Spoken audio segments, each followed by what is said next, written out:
Chaz, you're experiencing a new position this year within BYU football. Tell us about the process of how you went from playing safety now to playing linebacker. You know, it's been a hard process. I won't lie about that. Coming from safety, you know, it's obviously a little bit different mechanics, a little different IQ level of what you're trying to look for. But Coach Lamb has coached me really well. You know, he's put a lot of knowledge into my head. I've learned a lot from the other backers, but it's been a good little process so far. How much has having ZAYNE Anderson around, who has done the exact same thing, helped your process in transitioning from safety to linebacker? Yeah, it's helped a lot, you know, because me and ZAYNE have the same, similar thinking, you know, coming from the same background. And so he's been able to kind of coach me and tell me, what's different, what's the difference between what a safety would do in a situation, what a linebacker would do. So I've learned a lot from him. Right now, as it stands, are you field backer, flashbacker behind ZAYNE? Is that the plan moving forward? Yeah, so right now I'm behind ZAYNE Anderson at flash. Just trying to keep my mind open, my eyes open for the other two positions as well. So I can play either way. What are your current responsibilities given that position? At flashbacker? Yeah. So really our responsibility is the number 3 receiver. That's pretty much our responsibility, is the inside receivers and the running back as well. That's pretty much the key for all 3 backers, is the number 3 receiver and the running back. When you talk about the difficulty of transitioning, what has been the hardest part about moving from safety to linebacker? I mean, you're in the box the whole time, you know, so you're facing those 300-pounders all the time. That's something that's constant. So if coming from safety, where you're usually just shooting the open gaps and making tackles, you know, you kind of have to fight through a couple more guys. So how does the training change so that you can accommodate having to deal with much bigger players on a regular basis? You know, you're constantly working on your hands. Nothing is really light. Lifting with the backers, you know, there's a base weight that you go. You can't go lighter than that when lifting. And so, you know, you get really strong really fast. So. When you flew into LaVell Edwards Stadium on a helicopter, did you ever think you'd be playing a linebacker at BYU? Never did I see that ever happening, no. I didn't see that happening. There was rumors of it, but I was like, nah, that's not going to happen. What was the conversation like that you had with your dad when you found out that you were switching positions? My dad loved it.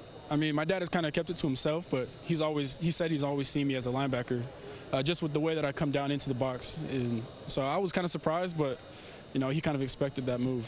Okay, so you've got dad's approval. More importantly, do you have mom's approval on the position change? Yeah, mom definitely approves of it. She just wants to see me on the field, you know, so it can be right defensive end, it can be anything. As long as I'm on the field, it makes mom happy. So, what's the biggest strength of this overall BYU defense right now? You know, our D-line has shown a lot of strength in this camp. You know, we keep stats of every practice, you know, interceptions, takeaways, and so far the highest stat we've had all camp is sacks, amount of sacks. And they're not going against a bad O-line, you know. There's, what, 3 All-Americans, freshman All-Americans or something like that, so they've been really solid this fall camp. Chaz Ah You with us on BYU Sports Nation. I know you have love for the secondary, so what can you tell us, even though you're not playing with those guys, what can you tell us about the current state of the secondary and how they're performing? They're just athletic. You know, this is a really athletic group of DBs. You know, they're covering, they're locked down. We put them in a lot of situations where it's just one-on-one, and they've proven that they can handle that. And so I'm excited to see how they pan out against these teams. What's photo day like as a BYU football player? Photo day, it's just a lot of jokes, man. Everyone's just trying to stay entertained, standing in lines the whole time. So it's just a lot of jokes, just talking, messing around. 22 days away, or I guess I should just say 3 weeks. 3 weeks away from playing Utah. What's the biggest question mark over these final remaining weeks as you move forward to facing the Utes? Man, biggest question marks for us as a team or individually? Let's start with the team. As a team, I would say one of our biggest questions is I don't really know. I mean, we're just pretty antsy for it right now. I mean, I guess we haven't really got to see the way they run their offense, you know, with the new OC. We can only watch film on other teams, and so we're just that's our question mark, is where they're going to have guys and how they're going to run it. Okay, and what about you individually? What's the biggest question mark for yourself? Am I heavy enough? I'm just trying to put on weight every day, just pounding the food, so I'm just trying to gain weight as much as I can. So been able to gain about 12 pounds this offseason, so it's been good. Okay, what's the target weight, and what's the meal to get you there? Man, target weight, it'd be nice if I could get 220. I'm just trying to get up to about 212, 215 right now. And it's just steak, rice, and chicken. That's morning, you know, breakfast, lunch, and dinner is steak, rice, and chicken. So it sounds like a pretty healthy, steady diet. Steady, yeah, very bland.